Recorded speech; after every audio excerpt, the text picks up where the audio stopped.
असदुद्दीन के माने क्या होते? अल्लाह के दीन का शेर। और तेरा नाम टप्पू पप्पू है। ओवैसी, मेरे अंगना में तुम्हारा क्या काम है?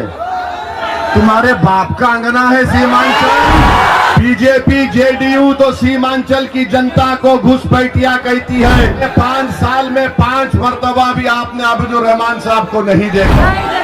तो आबिदुर रहमान साहब को आपने 10 साल मौका दिया। अब 5 साल के लिए आप ओवैसी की बात का यकीन करके सीमांचल को अररिया के विकास के लिए, इंसाफ के लिए आपको पतंग छाप को वोट देना है। देखो कौन आया, देखो देखो कौन आया, देखो देखो कौन आया, देखो देखो कौन आया। असदुद्दीन अवैसी, असदुद्दीन अवैसी, असदुद्दीन अवैसी। पतंग छाप, पतंग छाप। Barrister Asaduddin Owaisi, barrister Asaduddin Owaisi, barrister Asaduddin Owaisi. देखो देखो कौन आया, देखो देखो कौन आया, देखो देखो कौन आया। 4 मरतबा, 5 मरतबा, 6 मरतबा, यानी 5 साल में 5 मरतबा भी आपने आबिदुर रहमान साहब को नहीं देखा। क्यों नहीं देखा? क्योंकि आबिदुर रहमान साहब समझते थे कि कोई विकल्प नहीं है। मजबूरी की हालत में यहाँ की विधानसभा की जनता, तो आबिदुर रहमान साहब ये समझ रहे थे कि विकल्प नहीं था। अब विकल्प क्या है? उस पार्टी का नाम क्या है? विकल्प का नाम मजलिस इत्तेहादुल मुस्लिमीन है। अब मजलिस आई है, यहां से मंजूर आलम साहब एक ताकतवर उम्मीदवार है। हम आपसे वादा कर रहे हैं, अगर आप मंजूर आलम साहब को कामयाब करते हैं इंशाअल्लाह, और मंजूर आलम साहब खातिर खा काम नहीं करेंगे, अगर वो काम नहीं करेंगे तो वैसी दोबारा इस विधानसभा को नहीं आएगा वोट मांगने के लिए। तो आबिदुर रहमान साहब को आपने 10 साल मौका दिया। अब 5 साल के लिए आप ओवैसी की बात का यकीन करके सीमांचल को अररिया के विकास के लिए, इंसाफ के लिए आपको पतंग छाप को वोट देना है। मेरे भाई, यहाँ पर पुल बनना है, रोड बनना है, स्कूल का इंतजाम होना है, किसानों के खरीदी का सेंटर इंशाअल्लाह यहाँ पर हम कायम करवाएंगे अररिया और किशनगंज में। बीजेपी जेडीयू तो सीमांचल की जनता को घुसपैठिया कहती है, तो हम घुसपैठियों का जवाब देंगे। एक कांग्रेस के नेता हैं जो हमारे बारे में बहुत कुछ आजकल बोल रहे हैं। उनको बेचारों को घर में मोहब्बत नहीं मिल रही तो हमसे मोहब्बत कर रहे हैं। उन्होंने कहा कि ओवैसी, मेरे अंगना में तुम्हारा क्या काम है? तुम्हारे बाप का अंगना है सीमांचल। अरे सुन, जब हमारे और सबके अब्बा बाबा आदम जब जन्नत से दुनिया में कदम रखे तो वो भारत में कदम रखे। ये हमारे अब्बा की सरजमीन है, हमारे अंगना में। अरे मेरा अंगना है सीमांचल, मैं जब तक जिंदा रहूंगा जय सीमांचल का नारा लगाऊंगा। और फिर बोलते हैं, ये बोलते हैं कि इसमें ये बहरूपिया है। अच्छा, मैं बहरूपिया हूं, इसका कोई जमीन नहीं है, पगार नहीं है, कोई जात नहीं है। एक बात याद रखो, मेरा नाम मेरे बुजुर्गों ने असदुद्दीन रखा। असदुद्दीन के माने क्या होते? अल्लाह के दीन का शेर। और तेरा नाम टप्पू पप्पू है।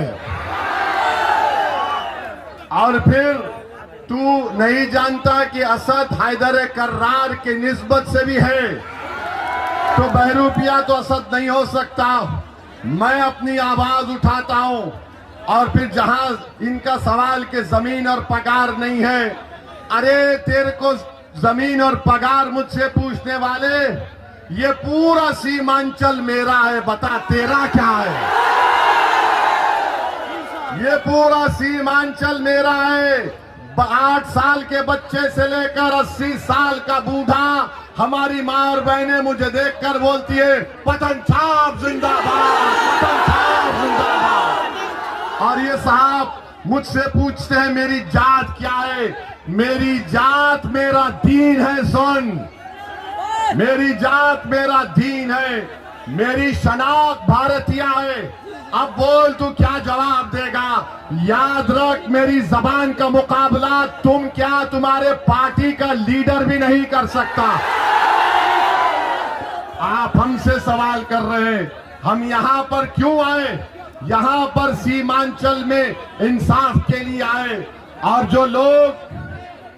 जो लोग मजलिस इत्तेहादुल मुस्लिमीन पर तनकीद करते हैं, मेरे अजीज दोस्तों और बुजुर्गों, मैं आपसे अपील कर रहा हूं कि बदलाव लाना पड़ेगा, बदलाव लाना पड़ेगा। और आप जानते हैं यहां के बीजेपी के एमपी ने भी क्या कहा था सीमांचल के बारे में। सीमांचल में रहना है तो ये करना पड़ेगा। सुनो बीजेपी के सांसद साहब, अपने घर में बैठकर बोलना सीमांचल की जनता, चाहे हिंदू मुसलमान दलित हो, गयूर जनता है, वो तुम्हारे इन दिल फरेब बातों को यकीन करने वाली नहीं है। और वो डरने और डराने का वक्त चले गया। मैं बताता हूं, यहां पर बीजेपी को आपने देख लिया, जेडीयू को देख लिया, अब आपके सामने मजलिस है।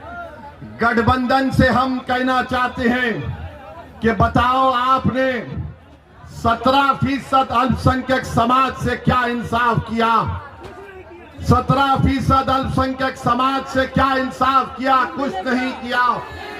जो 14% यादव हैं उनको 36% टिकट दिया। जो हमको गाली देते हैं, जो हमको बहरूपिया हमारी जात पूछते हैं, अरे 1960 से 2020 तक जितने बिहार में विधानसभा के चुनाव हुए, तुमको मालूम कितने मुसलमान विधायक हुए? सिर्फ 8%। 1960 से 2020 तक। तो जो हमसे हमारी जात पूछ रहे हैं, बताओ तुमने कितनों को कामयाब किया? अगर बैकवर्ड क्लास को लेंगे तो उनके करीब 40% कामयाब हुए। अगर फॉरवर्ड क्लास को लेंगे तो उनके करीब 40% के कामयाब हुए। आज आप मजलिस पर उंगली उठाते हैं।